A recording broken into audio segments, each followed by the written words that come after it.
여러분 안녕하십니까? 대한민국 대표 경제 뉴스 뉴스플러스 시작합니다. 우리나라의 내년도 경제 성장세가 당초의 예상보다 둔화될 것이라는 불안감이 커지고 있습니다.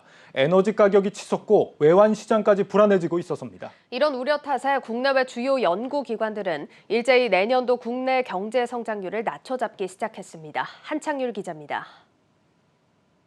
국제통화기금 IMF가 올해 세계 경제 성장률 전망치를 5.9%로 지난 7월 전망치보다 낮추고 내년 성장은 4.9%로 둔화될 것으로 예상했습니다. 한국에 대해서는 올해는 4.3%를 유지했지만 내년 성장률은 3.3%로 0.1%포인트 하향 조정했습니다. 하향 근거는 따로 제시하지 않았지만 인플레이션, 고용 등 다각적인 도전 과제들이 경기 회복을 가로막고 있다고 설명했습니다. 통화당국도 금통 이후 밝힌 미 연준의 통화정책 변화 가능성과 헝다 사태에 따른 중국의 신용 리스크, 에너지 가격 상승 등의 대외 불확실성이 시장의 불안 요소라고 언급했습니다. 저희들이 미 연준을 비롯한 중국의 통화정책 변화 가능성 예상되고 있고 또 중국의 신용 리스크 또 에너지 가격 상승 등으로 대외 불확실성이 높은 만큼 내년 경기회복 둔화세에 대한 주요 연구기관들의 의견도 비슷합니다. 현대경제연구원은 내년 주요국들 경기 성장세가 약화되면 한국의 수출 증가세가 둔화될 것이라며 올해보다 낮은 2.8%의 경제 성장률을 제시했습니다. 하나금융연구소도 현대경제원과 같은 2.8%의 성장률을 제시하며 환율 오름세가 유지되고 경제성장 모멘텀 둔화가 나타날 것이라고 진단했습니다. 내년엔 수출 증가세가 굉장히 둔화될 것으로 예상을 하고 있어요. 환율이 또 증가하면 수출 기업한테는 원가 상승의 압력이 또 생겨서 순이익이 그렇게 좋을 것 같지는 않다. 정부도 이런 상황을 감안해 국제적 요인에 의한 물가 상승 압력 점검에 나섰습니다. 인플레이션에 직접적인 영향을 미치는 공공요금과 농축수산물 수급관리 등 생활물가 안정을 보다 면밀히 들여다보기로 했습니다. 한국경제TV 한창률입니다.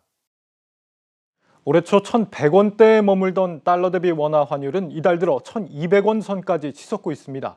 인플레이션이 예상보다 오래 이어질 수 있다는 불안감 때문인데 이대로라면 올해 안에 1,250원을 넘어설 것이라는 전망까지 나옵니다. 전민정 기자입니다.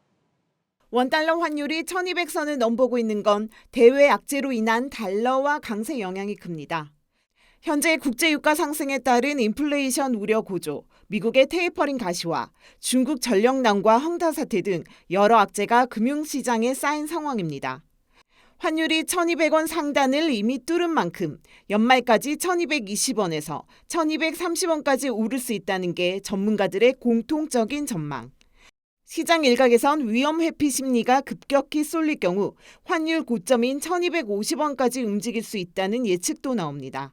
단기간에 해소되기 어려운 것들이다 보니까 원달러 환율도 크게 하락하기 어려울 것 같고요. 1220원까지는 보고 있습니다. 불가능 절대 아니다라고 단정 지을 수는 없는 레벨이고요.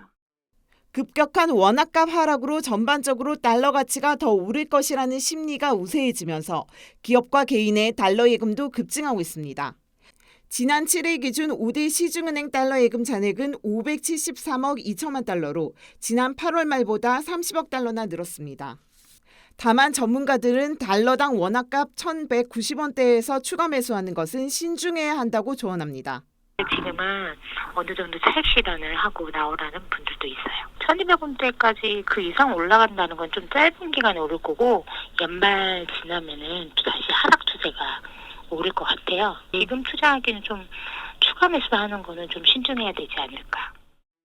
이러한 환율 오름세는 달러 투자의 기회가 될 수 있는 반면 변동금리 대출자산 비율이 높은 상황에서 가계대출 이자 부담을 더 키우는 요인으로 작용하기도 합니다. 미 연준의 연내 테이퍼링 가능성이 높아지며 미 국채금리 역시 오르고 있는 상황에서 미국과 한국의 금리 차로 인한 달러 강세는 결국 국내 시장금리 상승세를 부추길 수 있기 때문입니다. 치솟는 환율에 금융시장의 불안감이 가중되고 있는 가운데 대출 전략 등 자산 관리에 대한 대응도 필요한 시점이라는 분석입니다. 한국경제TV 전민정입니다. 이런 환율과 유가의 동반 상승은 당장 우리 기업들의 막대한 부담을 안기고 있습니다. 특히 그중에서도 항공업계와 정유업계의 타격이 가장 심각해 보입니다. 이어서 방서후 기자입니다. 하늘길이 열리고 백신 접종률이 높아지며 이제 돈 좀 벌어보나 했던 항공사들이 또다시 울상이 됐습니다. 항공유와 항공기 임대료 등 모든 비용을 달러로 결제하는 업계 특성상 환율이 오르면 수익이 줄어들기 때문입니다. 실제로 대한항공은 환율이 10원 오를 때마다 560억 원, 아시아나항공은 343억 원의 외화 손실이 발생하는 것으로 알려졌습니다. 천정부지로 치솟고 있는 유가도 항공사들에겐 큰 부담이 되고 있습니다. 일반적으로 항공사들은 유가가 낮을 때 미리 구매 계약을 맺는 해지를 통해 항공료를 확보해 놓습니다. 하지만 이번엔 사정이 좀 다릅니다. 코로나19로 장기간 비행기 운행이 없었던 만큼 연료를 미리 저장해 두지 않은 겁니다. 항공사 영업비의 최고 30%에 달하는 유류비 부담이 앞으로 더 높아질 수밖에 없는 이유입니다. 해지가 가능한 회사들이 있었어요. 그 자본금이 좀 있거나 그런 회사들은 유류를 싼 가격대에 대량으로 구매해놓고 보유하고 있다가 유가가 변동이 있어도 그거 갖다 이제 어느 정도 보존을 받을 수 있는, 과거에 해놓은 것들이 지금도 해칭이 유지가 돼 있는지 사실 좀 의미가 없어요. 고유가일수록 실적 호조 경향을 띠는 정유업계도 불안하긴 마찬가지입니다. 정유사들은 매출 원가의 50%를 원유 구매 비용으로 사용하는데 원유 결제를 달러로 하는 만큼 환율 급등 시 손해가 막심합니다. 환율이 올라갈 때는 경기가 좀 좋지 않은 상황이 많았기 때문에 전체적인 Q가 줄어듭니다. P만 올라갔다고 해서 실적이 좋다고 얘기하기 어려운 거예요. 환율이 오르면 원유와 석유 제품 간 가격 차인 정제 마진도 줄어들 수밖에 없다는 의미입니다. 전문가들은 국제유가 상승과 환율 급등에 따른 물가 상승 압력이 당분간 산업계의 발목을 잡을 것이라고 말합니다. 최근에는 노동 공급 부족에 따른 임금 상승까지 나타나고 있는 점이 앞으로 인플레이션 압력을 좀 가중시킬 수 있는 부분들이 있기 때문에 이 부분 역시 좀 주목을 해야 된다고 보고 있습니다. 고환율, 고유가, 고물가로 대표되는 삼고바람이 산업계 전반에 불어닥치고 있습니다. 한국경제TV 방서우입니다. 외환 시장의 불안은 증시에도 직접적인 타격을 주고 있습니다. 원화 약세로 환손실을 우려한 외국인 투자자들이 매도 규모를 키우고 있어서입니다. 이런 흐름 속에서 증권업계는 앞으로 증시가 종목별 실적 위주의 장세를 나타낼 거라고 내다봤습니다. 문형민 기자입니다. 원달러 환율이 연고점을 경신하며 고공행진하고 있는 가운데 국내 증시에서는 외국인 자금 이탈이 가속화되고 있습니다. 외국인 투자자의 경우 원화가 약세를 보일수록 환손실 우려가 커지기 때문입니다.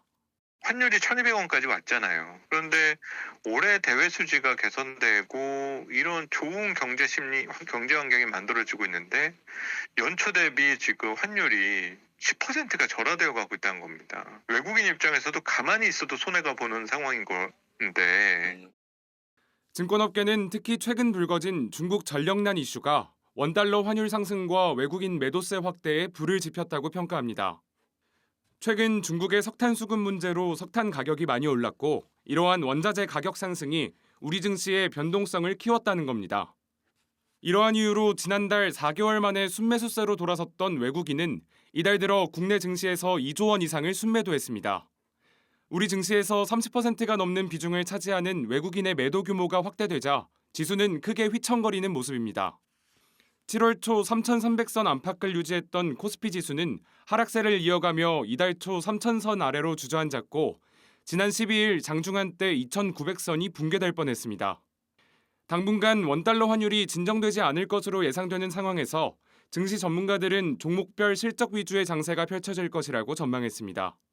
상대적으로 좀 약세장의 영향을 덜 받고 외인의 수급에 좀 영향을 덜 받는 종목들 위주로 좀 찾아봐야 된다는 생각을 해요. 결국은 일단 실적이 뒷받침되는 업체들이 주가가 빠져도 이게 어떻게 보면 낙폭과대라고 해석을 할 수 있는 부분이 있기 때문에 실적 부분이 빠르게 올라오는 업체들 위주로 보험이라든지 항공, 상사, 철강, 해운, 섬유회복, 은행, 비철금속 이런 쪽은 실적 서프라이즈가 예상이 되고 있습니다. 실적 개선이 되는 종목 프리미엄, 희소성을 지닐 수 있다 이렇게 생각을 하고 있습니다.